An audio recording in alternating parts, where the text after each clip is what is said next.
हाँ।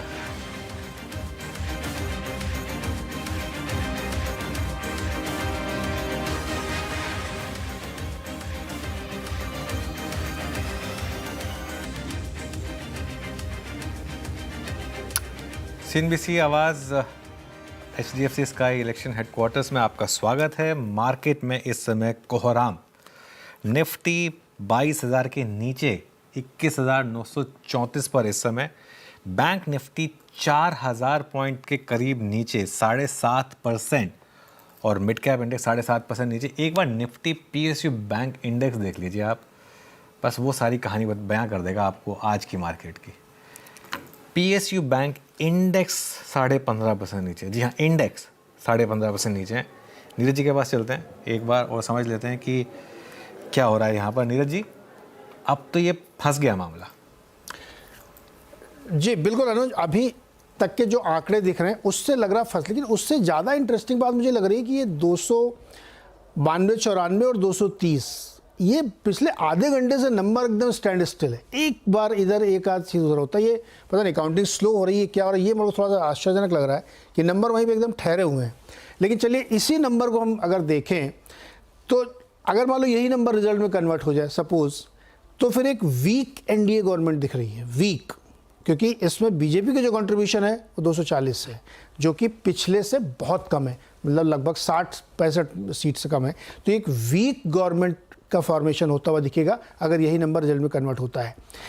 India alliance बड़े उस पर रिवाइव करके आ रहा है, जिसमें कांग्रेस को ऑलमोस्ट डबल सीटें होती हुई दिखेंगी, 93-94 पे चल रहे हैं वो, तो वो उनके लिए बहुत बड़ी बूस्टर होगी। तो एक बहुत स्ट्रांग अपोजिशन, एक वीक एनडीए गवर्नमेंट बनेगी अगर इस नंबर को हम रिजल्ट मान लें। लेकिन चूंकि अभी ये ट्रेंड है, अभी कहना बड़ा मुश्किल और इतनी स्लो काउंटिंग चल रही है कि नंबर आगे नहीं बढ़ रहे, तो बहुत मुश्किल हो रहा है उसको समझना। लेकिन अगेन मैं कह रहा हूँ कि 2 ही 3 की स्टेट है जहाँ से या तो रिवाइवल होगा या यही नंबर कन्वर्ट होंगे। वो एक उसमें से यूपी है जहाँ तगड़ा नुकसान उनको अभी तक होता हुआ दिख रहा है, और अब वो हो गया दूसरा नंबर में कर्नाटक, जहाँ से भी कम 8-10 सीटों को उनको नुकसान होता दिख रहा है। तीसरा इसमें जोड़िए तो बंगाल में अपनी 18 सीटें रिटेन नहीं कर पा रहे हैं, तो वहाँ से तीसरा नुकसान है। इसकी थोड़ी बहुत मामूली सी भरपाई तेलंगाना आंध्रा से हो रही है और इक्का दुक्का तमिलनाडु केरल से हो रही है, बट वो बहुत सिग्निफिकेंट नहीं है। लेकिन ये जो 3 स्टेट में लॉस हो रहा है ना, इसको रिकवर करना इनके लिए बहुत ज़रूरी है, अदरवाइज फिर वो मार्क तक पहुंच ही नहीं पाएंगे। और बीजेपी अगर इस फॉर्मेशन में अकेले 272 नहीं लेके आती है तो फिर एक बहुत ही वीक गवर्नमेंट मानी जाएगी, और गवर्नमेंट अगर बनती है तो ये लोगों को ध्यान रखिए। मार्केट शायद इसी बात को प्रियम्प्ट कर रहा है कि मान लीजिए 10-15 सीटें और बढ़ गई, 315 पे एनडीए आएगा, तब भी बीजेपी 250-60 पे आ रही है। तो अगर बीजेपी का कंट्रीब्यूशन एनडीए के अंदर 272 मार्क्स से नीचे है तो एक वीक एनडीए गवर्नमेंट का फॉर्मेशन होगा, और मार्केट उसको इस समय प्रियम्प्ट कर रहा है, इसीलिए मार्केट में इतना तेज गिरावट आप देख रहे हैं। अभी चूंकि मैं कह रहा हूँ कि काउंटिंग बहुत स्लो चल रही, पता नहीं कितना, तो 1-2 घंटा और वेट करना पड़ेगा हमें। बिल्कुल नीरज जी, थोड़ा वेट कर लेते हैं। लेकिन एक चीज़ तो क्लियर है कि मार्केट के लिए जो बेस्ट केस आउटकम मार्केट ने प्राइस कर लिया था, उससे तो ये आउटकम काफ़ी ख़राब है। और एक और स्टेट जिसमें मैं जोड़ दूँ, महाराष्ट्र में भी अब इंडिया अलायंस जो है वो काफ़ी आगे है कंपेयर टू एनडीए। अब क्या करें? मोतीलाल ओसवाल के चेयरमैन एंड को फाउंडर रामदेव अग्रवाल जुड़ गए। नीरज जी शुक्रिया आपका। रामदेव जी को जोड़ लेते हैं अब। Ramdev ji good afternoon. अब मार्केट में कैसे देखें आज इसको? ये एक अपॉर्चुनिटी है इन्वेस्टर्स के लिए या फिर ये एक बड़ी करेक्शन की शुरुआत है? नहीं, ये थोड़ा नेस्टी, मतलब थोड़ा सा ये निगेटिव सरप्राइज हो गया। मतलब थोड़ा सा मतलब शॉकिंग टाइप का लग रहा है मेरे को। बिल्कुल। जो मैंडेट है थोड़ा सा 2004 ही याद आ रहा है फिर से। सो दिस मैंडेट इज थोड़ा सा फ्रैक्चर्ड है, and if BJP doesn't get that 272, I think that is what is the main deciding factor, and a lot of things will change. तो वो ये जो बीजेपी को खुद को मेजॉरिटी नहीं आया, अभी तो मेरे ख्याल समय बाकी थोड़ा बहुत अभी, लेकिन जो अभी जो ट्रेंड दिख रहा है उसके हिसाब से काफी स्टैटिक है। 290-295 आपका एनडीए और 240-45 के आसपास में बीजेपी, वो बहुत बदलाव नहीं आ रहा उसमें। तो वो देख के ऐसा लगता है कि ये जो कल तक का जो समझ था, सडनली बहुत कुछ बदल जाएगा। अब क्या क्या बदलेगा, कैसे होगा, वो मतलब हमको भी एब्जॉर्ब करने में टाइम लगेगा, लेकिन ये थोड़ा सा नेस्टी है। आई थिंक मार्केट थोड़ा नीचे सेटल होगा यहाँ से भी। सेटल होगा तो अब एक मान के चले कि यहाँ से एक फाइनली एक करेक्शन जो बुल मार्केट में हमेशा आती है उसकी शुरुआत होगी। रामदेव जी, ऑलरेडी हम निफ्टी पर 6% नीचे हैं, क्या और 5-6% से ज़्यादा की गुंजाइश है? अरे ये तो टेक्निकल वाले बताएंगे, मेरे को समझ में आता है, लेकिन अभी क्या बायर तो आएंगे नहीं कोई सामने से, है ना, सामने से बायर है नहीं। और उसके ऊपर से अभी आपका जो एफआई का जो ट्रेंड था बेचने का, उनको तो बहुत ज़्यादा सपोर्ट मिल गया कि भाई उनको बेचना ही चाहिए बाजार करके। और दूसरी बात क्या थी कि इंडिया का valuation was considered as one of the most expensive in the market, तो वो एक चीज़ भी पेनफुल था। एंड अभी सब कुछ नाउ ये मैंडेट से सब कुछ एक साथ ही आ रहा है, मतलब मैंने आपका मैंडेट सही नहीं है, आपका थोड़ा सा ओवरबॉट काइंड ऑफ सिचुएशन था, FIIs were also having negative this thing, तो अभी थोड़ा टाइम लगेगा। अभी भी बाजार तो बहुत ज़्यादा नीचे नहीं है। कल जो बढ़ा था उसका ही करेक्शन हुआ है, थोड़ा बहुत उससे नीचे गया है, but market is still in good shape. तो मुझे लगता है कि थोड़ा सा देखना चाहिए, बाजार जो है ये थोड़ा अनसर्टेन माहौल है। एक चीज़ बताओ, मैं रामदेव जी ने अब तक टीवी पर आकर सबसे सही बात बोली है, ये नहीं बस कि अनसर्टेनिटी बढ़ रही है, मार्केट को अनसर्टेनिटी पसंद नहीं है, और जो पैसा लगा रहे थे वो पैसा पहले एफआई तो लगाने देते और नया पैसा आना रुक जाएगा। ये बात बोलनी ज़रूरी है, क्योंकि ये ठीक है, सब बोलते हैं कि लॉन्ग टर्म के लिए पैसा लगाइए, लॉन्ग टर्म के लिए पैसा लगाइए, और रामदेव जी खुद एक म्यूचुअल फंड भी चलाते हैं, लेकिन एकदम सही बात बोली उन्होंने कि ये नंबर कि ये रिजल्ट मार्केट के लिए ख़राब है, इससे मार्केट की डीरेटिंग होगी। बिल्कुल, आपने बिल्कुल सही शब्दों में रामदेव जी की बात। और सर ये आपको और क्या विचलित कर रहा है, आई मीन डिप्रेस क्या कर रहा है? जिस प्रकार का ये मैंडेट है, आई थिंक शायद जिन शब्दों का मैं चुनाव कर रहा हूँ, पता नहीं लीडरशिप चेंज हो या नहीं हो, रहे या ना रहे। दूसरी बात, आई मीन दोनों ही धड़े, चाहे वो एनडीए हो चाहे वो इंडिया हो, दोनों के पास नंबर्स जब होंगे बहुत फाइट होगी, लीडरशिप क्राइसिस होगा।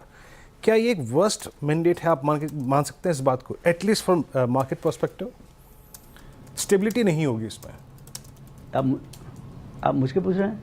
जी जी जी, आपसे पूछ। हेलो, बिल्कुल सर, रामदेव सर आपसे पूछे। क्लियरली देखिए, एक तो पहली बात क्या होता है, मार्केट वर्क्स ऑन एक्सपेक्टेशंस।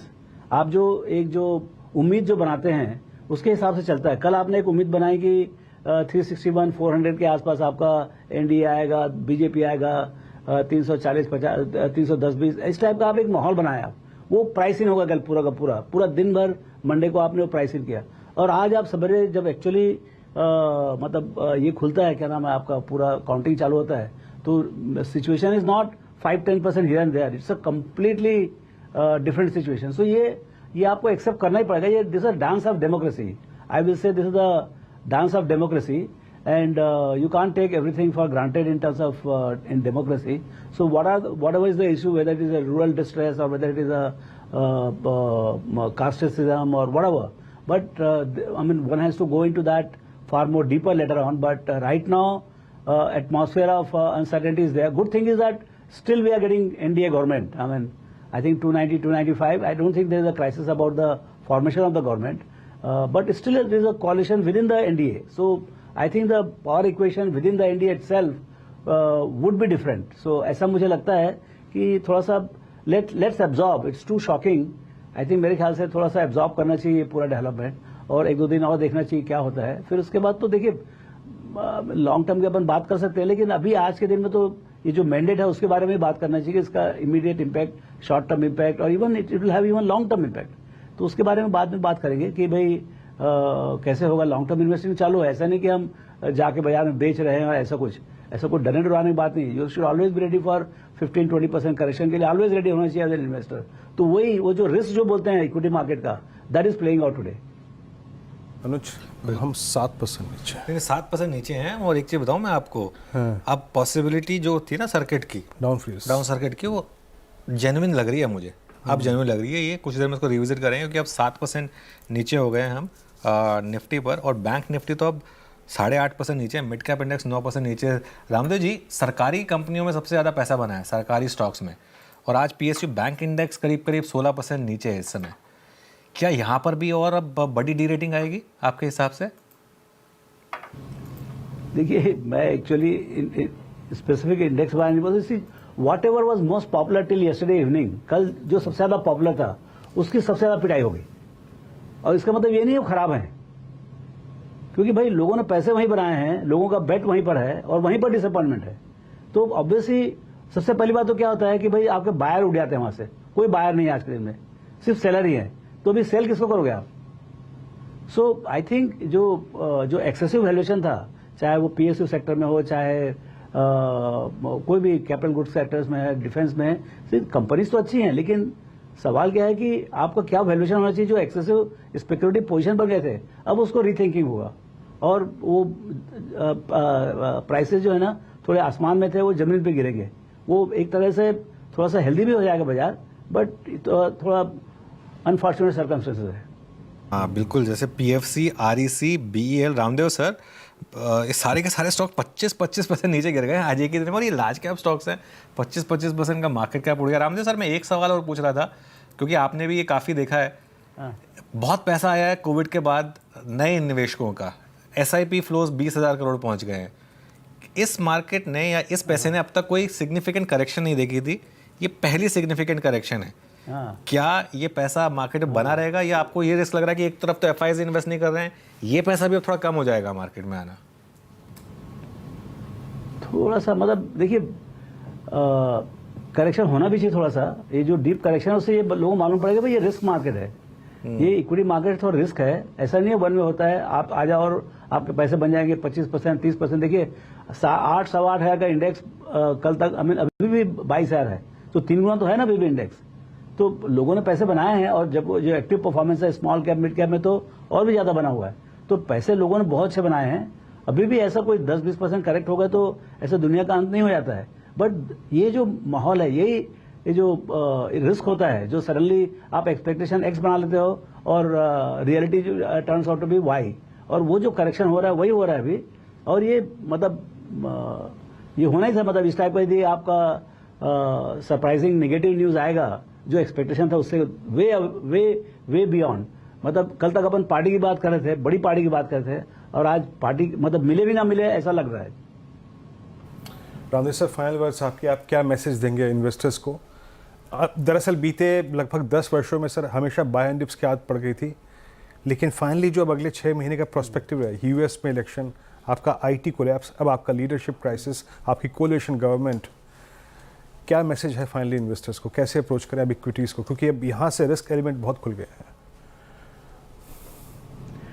देखिए थोड़ा करेक्शन जो है ना, डीप करेक्शन, वो अच्छा करेगा। सी आपका एनडीए सरकार आ रहा है तो ऐसा कोई दुनिया का अंत नहीं हो रहा है। और जो इंडिया की जो कहानी है, जो 8% 8.5% जो ग्रोथ आया हुआ है, या ऑयल गिरा हुआ है, या ये सब, see there are lot of positives also.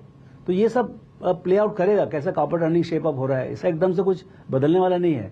लेकिन जो वैल्यूएशन जो बहुत बढ़ गया था वो थोड़ा करेक्ट होगा, तो लोगों को जो इन्वेस्टर है उनको जो बाय राइट सिट टाइट बोलते हैं, अब टाइट रहने की बात आई है। अब पेशेंस दिखाना पड़ेगा। जब अच्छा बाजार था तब पेशेंस होने का कोई मतलब नहीं है।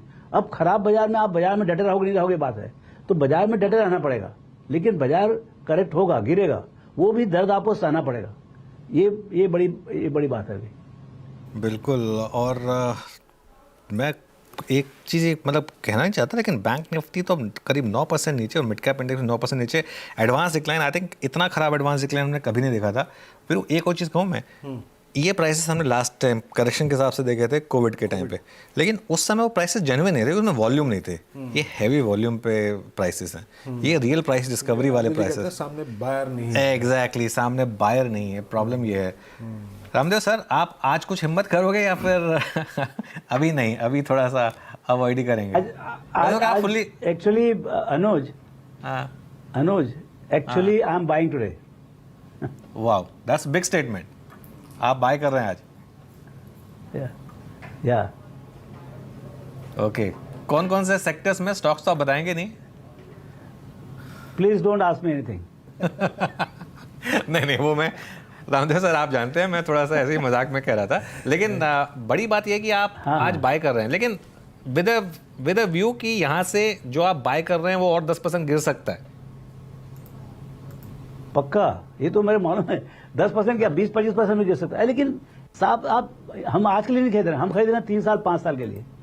तो हमको ये मालूम है यहाँ से भी 5 साल में डबल होगा, वो कहानी बदली नहीं है। लेकिन अभी जो शॉर्ट टर्म कहानी है, जो 3-4 महीने का जो ये है, वो आपको थोड़ा ठहराव देखना ही पड़ेगा।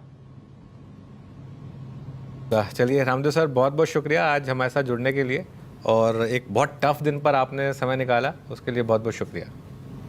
नहीं, थैंक यू। चलिए अब एक काम करते हैं, एक सिनेरियो एनालिसिस करते हैं। अगर मार्केट हम करेंगे, हाँ सोचा था, नहीं सोचा था अपसाइड में करना पड़ सकता है, डाउन साइड में करना पड़ेगा कि नहीं ये नहीं सोचा था। और सर क्या है कि मार्केट में अगर सर्किट लगना हो 10% का, तो उस केस में क्या ट्रेडिंग हॉल्ट होगा। सुमित के पास चलते हैं क्योंकि वो टाइम बेस्ड होता है। Sumit, good afternoon. Good afternoon. देखिए, उम्मीद नहीं थी, लेकिन हाँ, वो दिन भी देखना पड़ रहा है। तो सिचुएशन ऐसी है कि करीब 1 बजे से पहले अगर बाजार में सर्किट लगता है, सर्किट 3 सूरतों में लगेगा, 10%, 15% और 20%, ये 3 सिनेरियोज हैं। अगर इनमें से कोई भी एक आंकड़ा हिट करता है 1 बजे से पहले, तो करीब 1 से लेके 2:30 बजे तक के बीच में अगर ऐसा होता है, तो 15 मिनट के लिए मार्केट्स के अंदर 45 मिनट के लिए एक हॉल्ट लगेगा।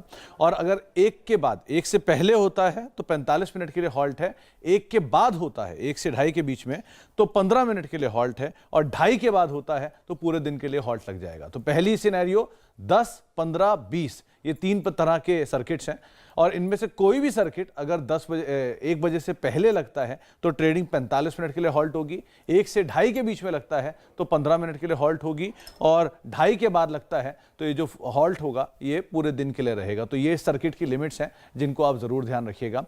एक और इंपॉर्टेंट पार्ट ये भी है कि सिचुएशन ये इंडेक्स के लिए है, निफ्टी के लिए, लेकिन हम जो सिनेरियो देख रहे हैं ये मिड कैप स्मॉल कैप में और ज़्यादा सीवियरली देखने को मिल रहा है। पिछले 10 साल के फॉल्स में हम ऑलरेडी चौथे पायदान पर पहुंच चुके हैं, जहां पर एक जो बड़े फॉल्स अब तक के मार्केट में देखे हैं उसमें कोविड के 3 सबसे बड़े फॉल हैं, 13% के आसपास का, 9% के आसपास का और 8% के आसपास का।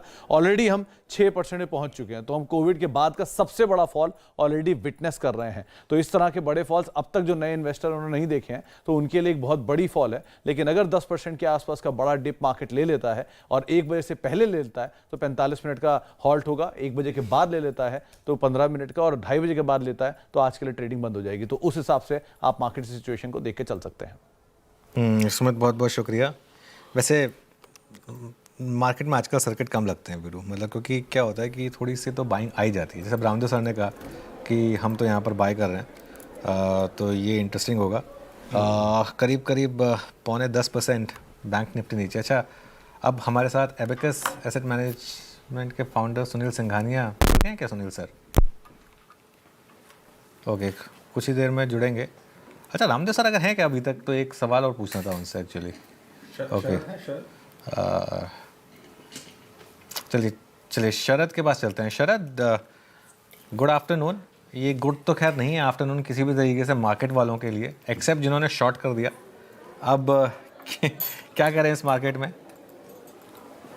देखिए, मुझे लगता है अभी भी आपको जो थोड़ा एग्रीवेटेड पैक्स थे, जहां बहुत ज्यादा एबनॉर्मल वैल्यूएशंस हो गई थी, बहुत ज्यादा स्ट्रेच्ड हो गई थी। आप अगर अभी भी करेक्शन देखें तो ज्यादातर उन्हीं स्टॉक्स में करेक्शन बहुत ज्यादा डीप है, जो आप 20-25% बोल रहे हैं, तो वो बट बाकी जो स्पेस में जहां वैल्यूएशन डिसेंट है वहां भी आपको स्टॉक पिकिंग करते रहना चाहिए। रिजल्ट तो बहुत निराशाजनक है, अगर बीजेपी सिंगल मेजॉरिटी में नहीं आती है तो एक कोalition गवर्नमेंट रहेगी, बट ये कोalition के साथ इनके काफी पुराने संपर्क रहे हैं, तो मुझे लगता है बहुत ज्यादा दिक्कत नहीं आनी चाहिए। हो सकता है जो बहुत ज्यादा हाइपरबोलिक स्पीड गवर्नमेंट की लोग एक्सपेक्ट कर रहे थे वो ना हो, बट जो एग्जिस्टिंग रिफॉर्म्स उन्होंने कर रखे हैं उसमें कोई बदलाव आएगा इसकी उम्मीद में नहीं करता। ओके, मीनवाइल जरा एक बार आप इंडिया विक्स लेके आइए। आपकी स्क्रीन पे इंडिया विक्स की ट्रैजेक्टरी आएगी लगभग 40% ऊपर, 2954 के ट्रैजेक्टरी में। मुझे लग रहा है ये अभी भी वो नहीं कर रही है जिस प्रकार का पैनिक मार्केट में है। शिल्पा राउत हमारे साथ जुड़ चुके हैं बातचीत करने के लिए। शिल्पा जी, इट्स कंप्लीट कोलैप्स, और आई थिंक ये बदली हुई परिस्थिति बाजार ने एक रत्ती भर सेंस नहीं की थी, और इसका एक कारण है कि इंडिया विक्स बढ़ रहा है।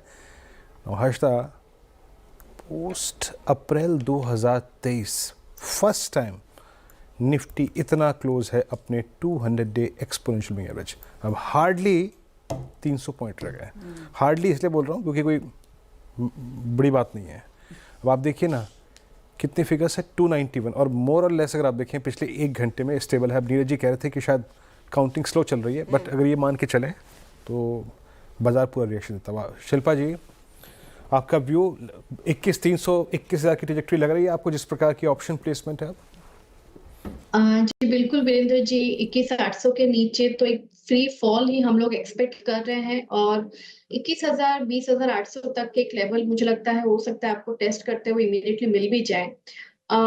यहाँ पे अगर आप भी ऑप्शन चेन आप देखते हैं तो यहाँ पे आप देखेंगे इतना स्कैटर्ड है, एंड पुट ओवाई अनवाइंडिंग इतना भी यहाँ पे अग्रेसिव है कि to make it a point कि कहाँ पे शायद थोड़ा you can find the feet of the market, वो थोड़ा मुश्किल है अभी बोलना। बट यस, यहाँ पे मुझे लगता है कि आप 21,800 के ऊपर भी अभी मार्केट को जाना थोड़ा मुश्किल है। 21,000 20,800 के लेवल्स के लिए प्रिपेयर होना चाहिए। शिल्पा जी, पिछले 2 ट्रेडिंग सेशंस में आपने बड़े सारे अच्छे ऑप्शंस की स्ट्रैटेजी बनाई है। आज के लिए कुछ नया मिल रहा है क्या करने के लिए, या फिर जिस वेट एंड वॉच है? Actually Harshita ji, just wait and watch. यहाँ पे इतना गिर गया है कि अभी आप इधर यहाँ से फ्रेश सेल कॉल्स भी देंगे तो भी आप जस्टिफाई नहीं कर पा रहे हैं हम लोग कि कौन सा रिस्क रिवॉर्ड के हिसाब से दे। देयर आर मेनी स्टॉक जो एकदम अभी सपोर्ट तो कुछ है ही नहीं, अभी एक डाउनसाइड न्यू ट्रेजेक्टरीज में जा रहे हैं, और कहीं पे अगर कुछ सपोर्ट है तो वो इतना यहाँ पे अभी इतना वॉबली है कि यहाँ पे इमीडिएट कोई रिकमेंडेशन देना is completely out of my understanding. इस बाजार को ट्रेड करने की कोशिश मत कीजिए, कर सकते हैं तो डाउन साइड में कीजिए। Nifty bank at 200 day exponential moving average. मेरे ख्याल से इतिहास के पन्नों में अगर मैं जाके देखूं हर्षदा, तो मेरे को नहीं याद आता कि इन ए सिंगल डे आप जब 200 डे एक्सपोनेंशियल मूविंग एवरेज अब करीब था 46,290, एक सेकेंड, 46,290, ठीक है, और 50,500 अप्रॉक्सीमेटली कितना हो गया यहाँ पे, 2,800 और करीब करीब 3,300 पॉइंट, मतलब 3,300 पॉइंट का 4,000 पॉइंट का डिफरेंशियल आपने एक दिन पूरा कर लिया 200 डे में। और निफ्टी भी अब ऑलमोस्ट 200 डे। हर्ष जानती हैं आप, आज हमने कितने बड़े टाइम फ्रेम पे CY24 के पूरे प्राइस जोन को एक ही कैंडल में रिवर्स कर दिया। इसका मतलब ये है कि इस वक्त इनडिस्क्रिमिनेट सेलिंग है। आगे कोई खड़ा है नहीं खड़ा है मत देखो, whatever impact cost you are paying just sell it, ये मतलब है इसका। तो बेतहाशा बिकवाली जो कहते हैं ना, वो आज स्क्रीन पर साफ तौर से बनती दिखाई दे रही है। अच्छा वीरू, इनफैक्ट जो चिंता की बात क्या है, अब हमने कुछ देर पहले देखा था कि शायद FMCG ये कुछ डिफेंसिव चल जाएंगे, वहां पर भी अब किसी तरह की सेफ्टी नहीं रही है। आप HUL देखिए, HUL अभी भी आपको 3% ऊपर दिखेगा, लेकिन डे हाई से करीब 1.5-2% नीचे आना शुरू हो चुका है।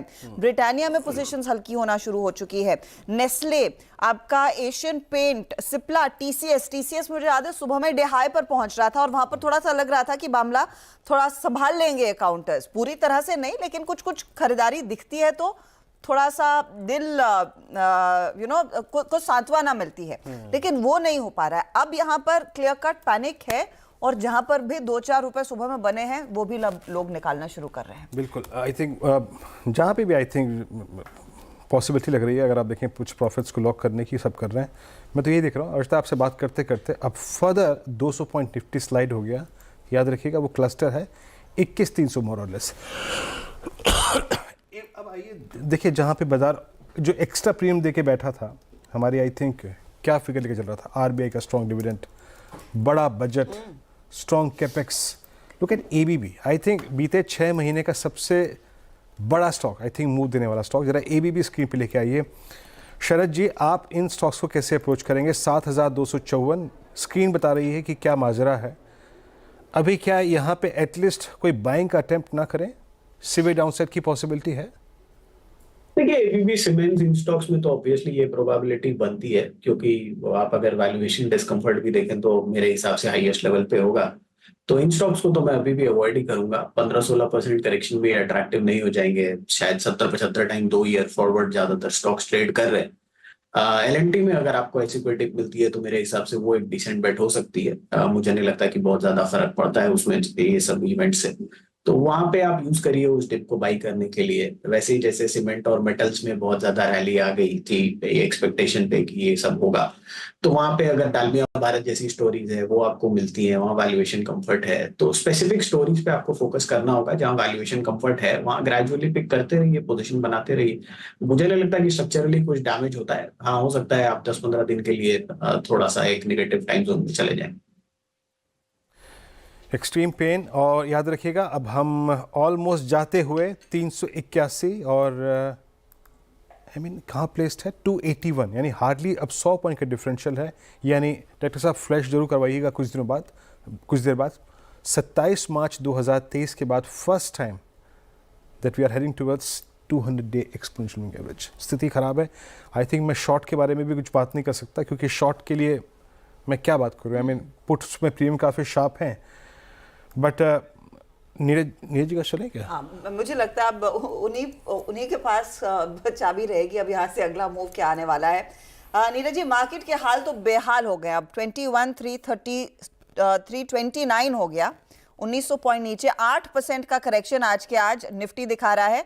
निफ्टी बैंक 9% नीचे। मिड कैप्स और स्मॉल कैप्स में तो जा भी नहीं रही, वो तो डबल डिजिट फॉल दिखा रहे हैं। सबसे बड़ी चिंता इस मार्केट की अब क्या है, बताइए। देखिए, जो बिग पिक्चर दिख रही है, जो टैली हमें दिख रही है, वो 293 वर्सेस 229, ठीक है। अब एनडीए 293 का मतलब ये हुआ कि 272 से काफ़ी ऊपर, 272 में सरकार बनती है। लेकिन जब इस 292 या 23 को आप ब्रेकअप मिलेंगे अंदर, तो भारतीय जनता पार्टी जो इसकी लीड पार्टी है वो काफ़ी नीचे है 272 के मार्क से। अगर मान लीजिए 200 इस सिनेरियो को ही हम रिजल्ट मान रहे हैं, मैं बिल्कुल नहीं कह रहा हूँ कि ये रिजल्ट है, ये सिर्फ ट्रेंड है। लेकिन अगर इसी सिनेरियो को आप देखें या इसमें और जोड़ लीजिए 300 राउंड फिगर में कर लीजिए, उस 300 के अंदर अगर भारतीय जनता पार्टी की 230 240 सीटें हैं, 272 जो मैजिक फिगर है उससे नीचे है, तो ये एक बहुत ही वीक अलायंस है बीजेपी के हिसाब से। अगर गवर्नमेंट फॉर्म होती है तो वो वीक मोदी गवर्नमेंट मानी जाएगी इस नंबर पे। मैं बार बार कह रहा हूँ कि नंबर अगर यही मान लें आप, तो क्योंकि बीजेपी के लिए 272 पार करना बहुत ज़रूरी, भले ही वो 290 पे सरकार बने, लेकिन 272 बीजेपी को होना ज़रूरी है, अदरवाइज वो वीक गवर्नमेंट होगी। क्योंकि जो भारतीय जनता पार्टी के एलाइज हैं वो दो, कौन सबसे बड़े एलाइज हैं? नीतीश कुमार बड़े एलाइज बन के निकल के आ रहे हैं, वो अपनी सीटें गेन कर रहे हैं, जबकि उनके ऊपर इतने आरोप लगे वो पलटू हैं क्या क्या है, लेकिन वो अपनी सीटें बना रहे हैं। चंद्रबाबू नायडू उनके बड़े पार्टनर के तौर पे निकल के आ रहे हैं, जहां से सीट बना रहे हैं। जो ये दो बड़े पार्टनर हैं, इसके अलावा कोई बहुत बड़ा पार्टनर है नहीं। अब दो बड़े पार्टनर हैं और आप मैजिक फिगर से नीचे हैं, तो ये एक बहुत ही डाइसी सिचुएशन बनेगी पॉलिटिकली, क्योंकि आप उनके भरोसे पे सरकार चलाएंगे। और बीजेपी ने 14 में उनके भरोसे सरकार नहीं चलाई, 2019 में अपने भरोसे सरकार चलाई। इसलिए मैं कह रहा हूँ कि एनडीए का फिगर भले ही कुछ हो, बीजेपी का फिगर 272 से ऊपर आना चाहिए। जब तक ये ऊपर नहीं आता है, ये जो आपका दिख रहा है इस समय 2000 पॉइंट नीचे निफ्टी, ये और नीचे जा सकता है। सरप्राइज नहीं होगा कि लोअर सर्किट भी लग जाए आपका, क्योंकि 272 का मैजिक फिगर बीजेपी के लिए कोई चॉइस नहीं है कि ये चाहिए, मार्केट को वो चाहिए, इससे कम पे कोई कॉम्प्रोमाइज़ नहीं हो सकता। दूसरा देखिए, अब आप, मोदी जी ने हमेशा अब तक बहुत ही डोमिनेंट गवर्नमेंट चलाई है, बट ये फॉर्मेशन उतना डोमिनेंट नहीं दिख रहा है। और इस डोमिनेंस में कई ऐसे स्टेट हैं जहाँ पे लॉस हो रहा है, तगड़ा लॉस हो रहा है ट्रेंड के हिसाब से।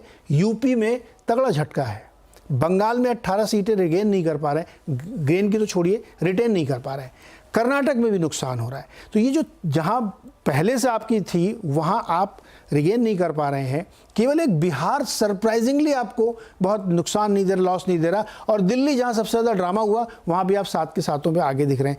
लेकिन ये बहुत छोटे छोटे पॉकेट्स हैं जहां पे है। साउथ में आपको एक दो कहीं कहीं गेन हो रहा है, लेकिन वो इस मैसिव लॉस को मेकअप करने में पूरा नहीं पड़ते हैं। तो इसलिए मैंने ये कहा कि ये जो फॉर्मेशन बनता हुआ दिख रहा है अब तक के हिसाब से, ये है सबसे बड़ी बाजार की चिंता। और ये वीक फॉर्मेशन है, इसमें गवर्नमेंट फॉर्म करने में ही बड़ी समस्याएं आएंगी। इसलिए हमारी नज़र लगातार बनी हुई है कि बीजेपी उस मैजिक फिगर के करीब पहुंचती है कि नहीं और पार करती है कि नहीं। नीरज जी, इस बीच निफ्टी 200 डे एक्सपोनेंशियल एवरेज पे एक ब्रेकिंग स्क्रीन पे आएगी आपके। और ये जो हो रहा है टेक्निकल डेवलपमेंट इतना बड़ा सेल ऑफ के बाद, ये मार्च 2023 के बाद पहली बार हमने इतना बड़ा सिंगल इंट्राडे फॉल देखा। और मतलब आप समझ लीजिएगा कितनी दूर खड़े थे हम निफ्टी से। नीरज जी, ये जो आप वीक गवर्नमेंट की डेफिनेशन दे रहे हैं, मैं उसको भली बात ही समझ रहा हूँ, बट इसमें कहीं ना कहीं आप ये भी कहना चाहते हैं कि possibility of leadership change persist है, वो भी बहुत बहुत अर्ली है, इस लिस्ट पे मैं कमेंट नहीं करूँगा, क्योंकि अभी और इसमें एक सिल्वर लाइनिंग क्या है कि अभी तक जो काउंटिंग के राउंड्स हुए हैं वो जानकारी के हिसाब से लेस देन 50% है। अभी बहुत राउंड काउंटिंग के बाकी हैं, इसलिए पता नहीं आगे का ट्रेंड कैसा रहेगा, फाइनल नंबर किस पे कन्वर्ट होंगे। ये एक सिल्वर लाइनिंग है इस सिनेरियो में। जैसे 291-90 से लेकर 294 के बीच में पिछले 1.5-2 घंटे से टैली हिल नहीं रही है, बहुत स्लो हिल रही है।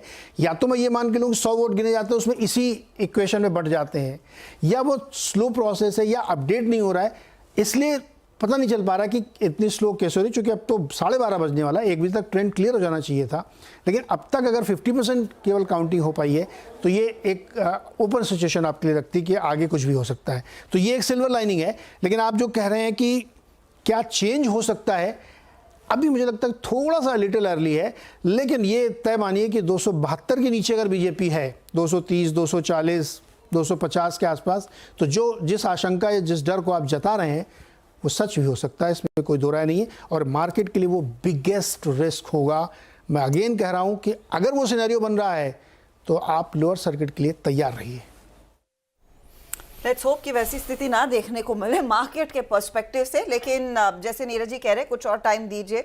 जो गिनती है वो बहुत धीमी चल रही है, होपफुली वहां पर कुछ पेस दिखे तो आंकड़े भी जल्दी जल्दी बदले। लेकिन इस बीच एक ही तेजी से आंकड़ा बदल रहा है, वो है बिकवाली का। Nifty bank mid caps across the board वो सेल साइड की पोजीशंस अब मैग्नीफाई हो गई हैं। चलिए काम करते, एक छोटा सा ब्रेक लेंगे। ब्रेक के बाद हमारे साथ एक और बड़े जानकार, मार्केट पर पैनी नजर रखने वाले एबेकस एसेट मैनेजमेंट के फाउंडर सुनील सिंघानिया जुड़ेंगे, उनसे भी होगी बातचीत। आप बने रहिए।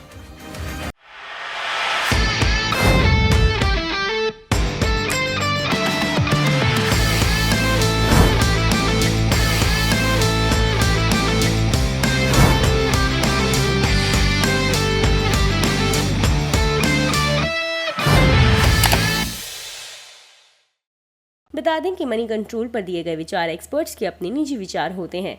वेबसाइट या मैनेजमेंट इसके लिए उत्तरदायी नहीं है।